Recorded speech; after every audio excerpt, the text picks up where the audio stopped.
जय हिंद, वंदे मातरम। आज मैं आप लोगों को मुंशी प्रेमचंद्र जी की एक रचना गबन भाग 10 सुनाने जा रही हूँ। रमा झूले से उतर आया तो उसका चेहरा सहमा हुआ था। मालूम होता था अब गिरा अब गिरा। वह लड़खड़ाता हुआ साइकिल की ओर चला और उस पर बैठकर तुरंत घर चला गया। कुछ दूर तक उसे कुछ होश ही न रहा। पांव अपने आप ही पेंडल घुमाते थे। आधी दूर जाने के बाद उसे होश आया। उसने साइकिल घुमा दी। कुछ दूर चला, फिर उतरकर सोचने लगा, आज संकोच में पड़कर कैसी बाजी हाथ से खोई। वहां से चुपचाप आना सा मुंह लिए लौट आया। क्यों उसके मुंह से आवाज नहीं निकली। रतन कुछ हवा तो थी नहीं जो उसे खा जाती। सहसा उसे याद आया, थैली में 800 रुपए थे। जालपा ने झुंझलाकर थैली की थैली उसके हवाले कर दी। शायद उसने भी गिना नहीं। नहीं, जरूर कहती, कहीं ऐसा न हो थैली किसी को दे दे या और रुपए में मिला दे तो गजब ही हो जाए। कहीं का न रहूंगा, क्यों न इसी वक्त चलकर बेसी रुपए मांग लाऊं। लेकिन देर बहुत हो गई है, सवेरे फिर आना पड़ेगा। मगर यह 200 रुपए मिल भी गए तब भी तो 500 रुपयों की कमी रहेगी। उसका क्या प्रबंध होगा, ईश्वर ही बेड़ा पार लगाए तो लग सकता है।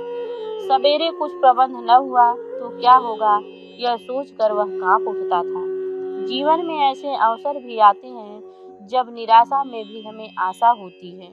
रमा ने सोचा, एक बार फिर गंगू के पास चलूं, शायद दुकान पर मिल जाए, उसके साथ हाथ पांव जोड़ूं, संभव है कुछ दया आ जाए। वह सराफे जा पहुंचे, मगर गंगू की दुकान बंद थी। वह लौटा ही था कि चरणदास आता हुआ दिखाई दिया। रमा को देखते ही बोला, बाबूजी, आपने तो इधर का रास्ता छोड़ ही दिया, कहिए रुपए कब तक मिलेंगे। रमा ने विनम्र भाव से कहा, अब बहुत जल्दी मिल जाएंगे भाई, देर नहीं है। देखो गंगू के रुपए चुकाए हैं, अब की तुम्हारी बारी है। चरणदास, वह सब किस्सा मालूम है। गंगू ने होशियारी से अपने रुपए न ले लिए होते तो हमारी तरह टापा करते। साल भर हो रहा है, रुपए सैकड़ों का सूद भी रखिए तो 84 रुपए होते हैं। कल आकर हिसाब कर जाइए, सब नहीं तो आधा तिहाई कुछ दे दीजिए। लेते देते रहने से मालिक को ठाड़क रहता है। कान में तेल डालकर बैठे रहने से तो उसे शंका होने लगती है कि उनकी नीयत खराब तो नहीं हो गई। तो कल कब आइएगा। रमानाथ भाई, कल मैं रुपए लेकर तो नहीं आऊंगा, यूं जब कहो तब चला आऊं। क्यों इस वक्त अपने सेठ जी के 400-500 रुपयों का बंदोबस्त न करा दोगे, तुम्हारी मुट्ठी भी गर्म कर दूंगा। चरणदास, कहाँ की बात लिए फिरते हो बाबूजी, सेठ एक कौड़ी तो देंगे नहीं। उन्होंने यही बहुत सलूक किया कि नालिश नहीं कर दी। आपके पीछे मुझे बातें सुननी पड़ती हैं, क्या बड़े मुंशी जी से कहना पड़ेगा। रमा ने झल्लाकर कहा, तुम्हारा देनदार मैं हूँ, बड़े मुंशी नहीं। मैं मर नहीं गया हूँ, घर छोड़कर भागा नहीं हूँ, इतने अधीर क्यों हो रहे हो। चरणदास, साल भर हो गया, एक कौड़ी नहीं मिला, अधीर ना हो तो क्या हूँ। कल कम से कम 200 की गिरक रख कर रख जाइए। रमानाथ, मैंने कह दिया, मेरे पास अभी रुपए नहीं हैं। चरणदास, रोज गठरी काट काट कर रखते हो, उस पर कहते हो रुपए नहीं हैं। कल रुपए जुटा कर रखना, कल आदमी जाएगा आपके यहाँ। रमा ने उसका कोई जवाब न दिया, आगे बढ़ गया। इधर आया था कि कुछ काम निकलेगा, उल्टे तकाजा सहना पड़ा। कहीं दुष्ट सचमुच बाबूजी के पास तकाजा न भेज दे, आग ही हो जाएगी। जालपा को भी समझेगी कैसा लबाड़िया आदमी है। इस समय रमा की आंखों से आंसू तो निकलते थे, पर उसका एक एक रोआ रो रहा था। जालपा से अपनी असली हालत छिपाकर उसने कितनी भारी भूल की। वह समझदार औरत है। अगर उसे मालूम हो जाता कि मेरे घर में भूजी भांग नहीं है तो वह मुझे कभी उधार गहने लेने देने न देती। उसने तो कभी अपने मुंह से कुछ कहा ही नहीं। मैं ही अपनी शान जमाने के लिए मरा जा रहा हूँ। इतना बड़ा बोझ सिर पर लेकर भी मैंने क्यों उसे किफायत से काम नहीं लिया। मुझे एक एक पैसा दांतों से पकड़ना चाहिए था। साल भर में मेरी आमदनी सब मिलाकर 1000 से कम न हुई होगी। अगर किफायत से चलता तो आज ये दिन न देखना पड़ता। महाजनों के आधे रुपए जरूर अदा हो जाते, मगर यहाँ तो सिर पर सामत सवार थी। इसकी क्या जरूरत थी कि जालपा मोहल्ले भर की औरतों को जमा करके रोज सैर करने जाती। सैकड़ों रुपए तो तांगे वाले का हो गया, मगर यहाँ तो उस पर रोब जमाने की पड़ी थी। सारा बाजार जान जाए कि लाला नीर लफंगे हैं, पर अपनी स्त्री न जानने पाए। वाह रे बुद्धि! दरवाजे के लिए पर्दों की क्या जरूरत थी? 2 लैंप क्यों लाया? नई निवाड़ लेकर चारपाइयाँ क्यों बिनवाई?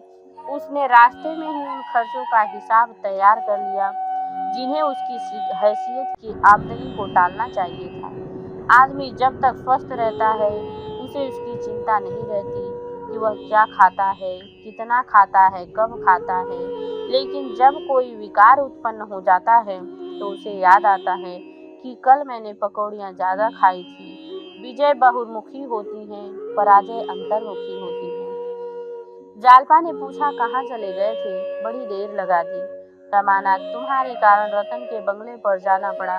तुमने सब रुपए उठाकर दे दिए, उसमें 200 रुपए मेरे भी थे। जालपा, तो मुझे क्या मालूम था? तुमने कहा भी तो न था। मगर उनके पास से रुपए कहीं जा नहीं सकते, वह अपने आप ही भेज देंगी। रमानाथ, माना पर सरकारी रकम तो कल दाखिल करनी पड़ेगी। जालपा, कल मुझसे 200 रुपए ले लेना, मेरे पास है। रमा को विश्वास न आया, बोला, कहीं हो न तुम्हारे पास, इतने रुपए कहाँ से आए? जालपा, तुम्हें इससे क्या मतलब? मैं तो 200 रुपए देने को कहती हूँ। रमा का चेहरा खिल उठा, कुछ आशा बंधी। 200 रुपए यह दे दे, 200 रुपए रतन से ले लूँ, 100 रुपए मेरे पास है ही, तो कुल 300 रुपए की कमी रह जाएगी। मगर यही 300 रुपए कहाँ से आएंगे? ऐसा कोई नजर न आता है जिससे रुपए मिल जाए और मिलने की आशा भी हो। हाँ, अगर रतन सब रुपए दे दे तो बिगड़ी बात बन जाए। आशा का यही एक आधार रह गया था। जब वह खाना खाकर लेटा तो जालपा ने कहा, आज किस सोच में पड़े हो? रमानाथ, सोच किस बात का? क्या मैं उदास हूँ?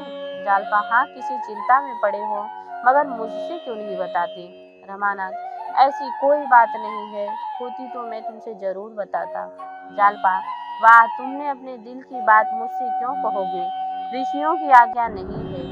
रमानाथ, मैं उन ऋषियों के भक्तों में नहीं हूँ। जालपा, वह तो तब मालूम होता है जब मैं तुम्हारे हृदय बैठ कर देखती। रमानाथ, वहाँ तुम अपनी ही प्रतिमा देखती। रात को जालपा ने एक भयंकर स्वप्न देखा, वह चिल्ला पड़ी। रमा ने चौंक कर पूछा, क्या जालपा, क्या स्वप्न देख रही हो? जालपा ने इधर उधर घबराई हुई आंखों से देख कर कहा, बड़े संकट में जान पड़ी थी, न जाने कैसा सपना देख रही थी। रमानाथ, क्या देखा? जालपा, क्या बताऊं, कुछ नहीं कहा जाता। देखती थी कि तुम्हें कई सिपाही पकड़ लिए जा रहे हैं। कितना भयंकर रूप था उनका। रमा का खून सूख गया। 2-4 दिन पहले इस स्वप्न को उसने हंसी में उड़ा दिया होता। इस समय वह अपने को सशंकित होने से न रोक सका, पर बाहर से हंसकर बोला, तुम सिपाहियों से पूछ नहीं सकती थी इन्हें क्यों ले जा रहे हो? जालपा, तुम्हें हंसी सूझ रही है और मेरा हृदय कांप रहा है। थोड़ी देर के बाद रमा ने नींद में बकना शुरू किया, अम्मा, कह देता हूँ, फिर मेरा मुंह न देखोगी, मैं डूब मरूंगा। जालपा को अभी तक नींद न आई थी। भयभीत होकर उसने रमा को जोर से हिलाया और बोली, मुझे तो हंसते थे और खुद क्या बकने लगे। सुनकर रोए खड़े हो गए। स्वप्न देख रहे थे क्या?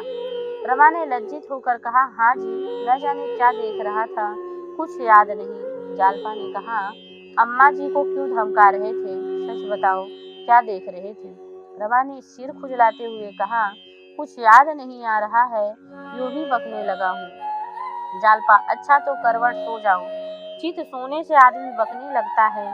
रमा करवट पहुंच गया, पर ऐसा जान पड़ता था मानो चिंता और शंका दोनों आंखों में बैठी हुई हो। निद्रा के आक्रमण से उनकी रक्षा कर रही हैं। जगते हुए 2 बज गए।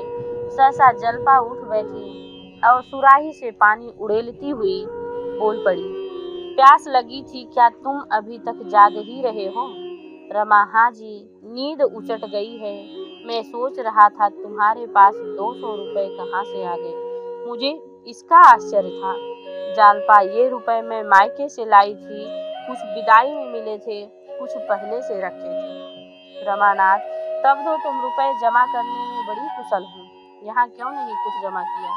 जालपा ने मुस्कुरा कर कहा, तुम्हें पाकर अब रुपए की परवाह नहीं रही। रमानाथ, अपने भाग्य को कोसती होगी। जालपा, भाग्य को क्यों कोसूं? भाग्य को वह औरतें रोए जिनका पति निखट्टू हो, शराबी हो, दुराचारी हो, रोगी हो, तानों से स्त्री को छेदता रहे, बात बात पर बिगड़ता रहे। पुरुष मन का हो तो स्त्री उसके साथ उपवास करके भी प्रसन्न रहती है। रमा ने विनोद भाव से कहा, तो मैं तुम्हारे मन का हूँ? जालपा ने प्रेमपूर्ण गर्व से कहा, मेरी जो आशा थी उससे तुम कहीं बढ़कर निकले। मेरी 3 सहेलियां हैं, एक का भी पति ऐसा नहीं है। एक एमए है पर सदा रोगी, दूसरा विद्वान भी है और धनी भी पर वेश्यागामी है, तीसरा घरघुसू और बिल्कुल निखट्टू है। रमा का हृदय गदगद हो उठा। ऐसी प्रेम की मूर्ति और दया की देवी के साथ उसने कितना बड़ा विश्वासघात किया। इतना दुराव रखने पर भी जब इसे मुझसे इतना प्रेम है, तो मैं अगर इससे निष्कपट होकर रहता तो मेरा जीवन कितना आनंदमय होता। प्रातःकाल रमा ने रतन के पास अपना आदमी भेजा। खत में लिखा, मुझे बड़ा खेद है कि कल जालपा ने आपके साथ ऐसा व्यवहार किया जो उसे न करना चाहिए था। मेरा विचार यह कदापि न था कि रुपए आपको लौटा दूं। मैंने सराफा को ताकीद करने के लिए उससे रुपए लिए थे। कंगन 2-4 रोज में अवश्य मिल जाएंगे, आप रुपए भेज दें। उसी थैली में 200 रुपए में मेरे भी थे, वह भी भेजिएगा। अपने सम्मान की रक्षा करते हुए जितनी विनम्रता उससे हो सकती थी, उसने कोई कसर नहीं रखी। जब तक आदमी लौट कर न आया, वह बड़ी व्यग्रता से उसकी राह देखता रहा। कभी सोचता कहीं बहाना न कर दे, या घर पर मिले ही नहीं, या 2-4 दिन के बाद वादा करके तब पैसे भेजें। सारा दारोमदार रतन के रुपए पर था। अगर रतन ने साफ जवाब दे दिया तो फिर सर्वनाश हो जाएगा। उसकी कल्पना से ही रमा के प्राण सूखे जा रहे थे। आखिर 9 बजे आदमी लौटा। रतन ने 200 रुपए तो दिए थे, मगर खत का कोई जवाब न दिया था। रमा ने निराश आंखों से आकाश की ओर देखा। सोचने लगा, रतन ने खत का जवाब क्यों नहीं दिया? मामूली शिष्टाचार भी नहीं जानती, कितना मक्कार औरत है। रात को ऐसा मालूम होता था कि साधुता और सज्जनता की प्रतिमा ही है, पर दिल में यह गुबार भरा हुआ है। शेष रुपयों की चिंता में रमा को नहाने खाने की भी सुध न रही। कहार अंदर गया तो जालपा ने पूछा, तुम्हें कुछ काम धंधे की भी खबर है कि मटर गश्ती ही करते रहोगे? 10 बज गए हैं और अभी तक तरकारी भाजी का पता नहीं। कहार ने त्योरियां बदल कर कहा, क्या 2-4 हाथ गोड़ है क्या? काम से तो गया था, बाबू मेम साहब के 30 रुपये लेवे का भेजे रहे। जालपा, कौन मेम साहब? कहार जौन मोटर पे चढ़ के आवत ही। जालपा, तो लाए। कहार, लाया काहे नहीं, पृथ्वी के छोर पर तो रहत है, दौड़त दौड़त गोड़ पिराए लागे। जालपा, अच्छा, चटपट जाकर सब्जी लाओ। कहार तो उधर गया। रमा रुपए लिए हुए अंदर पहुंचा तो जालपा ने कहा, तुमने अपने रुपए रतन के पास से मंगवा लिए ना, अब तो मुझसे न लोगे? रमा ने उदासीन भाव से कहा, मत दो। जालपा, मैंने कह दिया था रुपए दे दूंगी, तुम्हें इतनी जल्दी मांगने की क्या सूझी? समझी होगी इन्हें मेरा इतना विश्वास भी नहीं। रमा ने हताश होकर कहा, मैंने रुपए नहीं मांगे थे, केवल इतना लिख दिया था कि थैली में 200 रुपए ज्यादा हैं। उसने अपने आप ही भेज दिए। जालपा ने हंसकर कहा, मेरे रुपए बड़े भाग्यवान हैं, दिखाऊं?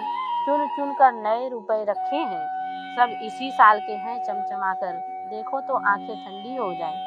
इतने में किसी ने नीचे से आवाज दी, बाबूजी, सेठ ने रुपए के लिए भेजा है। दयानाथ स्नान करने अंदर आ रहे थे। सेठ के प्यादे को देखकर पूछा, कौन सेठ, कैसे रुपए? मेरे यहाँ किसी के रुपए नहीं आते। प्यादा, छोटे बाबू ने कुछ मान लिया था, साल भर हो गया, अभी तक एक पैसा नहीं दिया। सेठ जी ने कहा है, बात बिगड़ने पर रुपया दिया तो क्या दिया, आज कुछ जरूर दिलवा दीजिए। दयानाथ ने रमा को पुकारा और बोले, देखो किस सेठ का आदमी आया है, उसका कुछ हिसाब बाकी है क्या? साफ क्यों नहीं कर देते, कितना बाकी है? रमा कुछ जवाब न देने पाया था कि प्यादा बोल उठा, पूरे 700 बाकी है। दयानाथ की आंखें फैलकर मस्तक तक पहुंच गई। 700? क्यों जी, यह तो 700 कहता है। रमा ने टालने के इरादे से कहा, मुझे ठीक से मालूम नहीं। प्यादा, मालूम क्यों नहीं?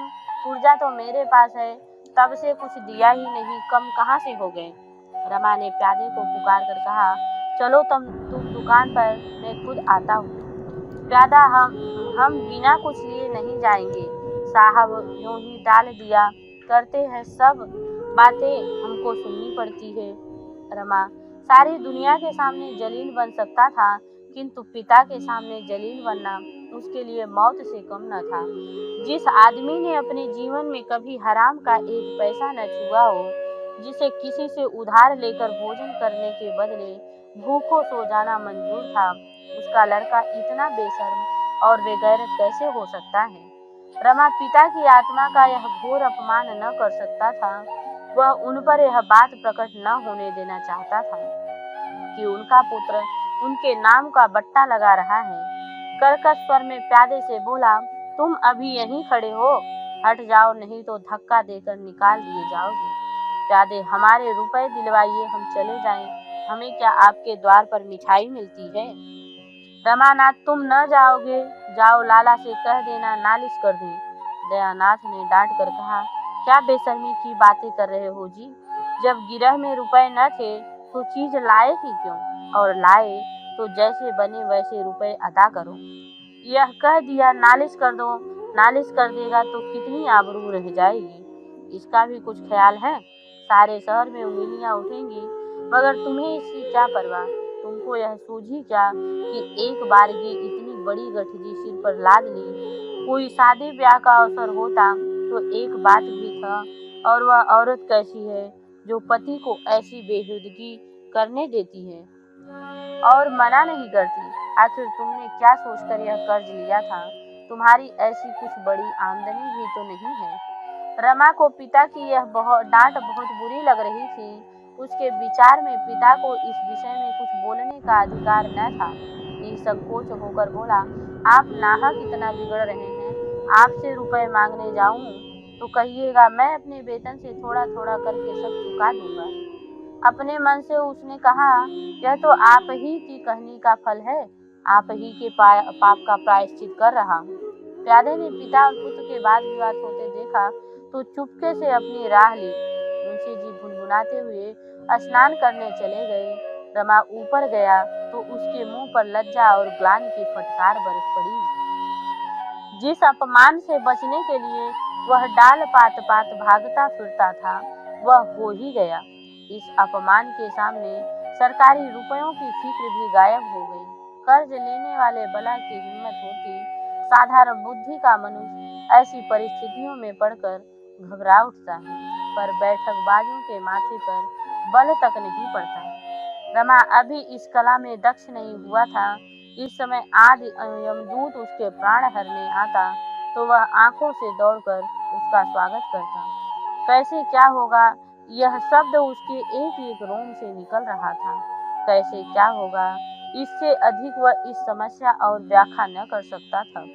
यही प्रश्न एक सर्वव्यापी पिशाच की भांति उसे घूरता दिखाई देता था।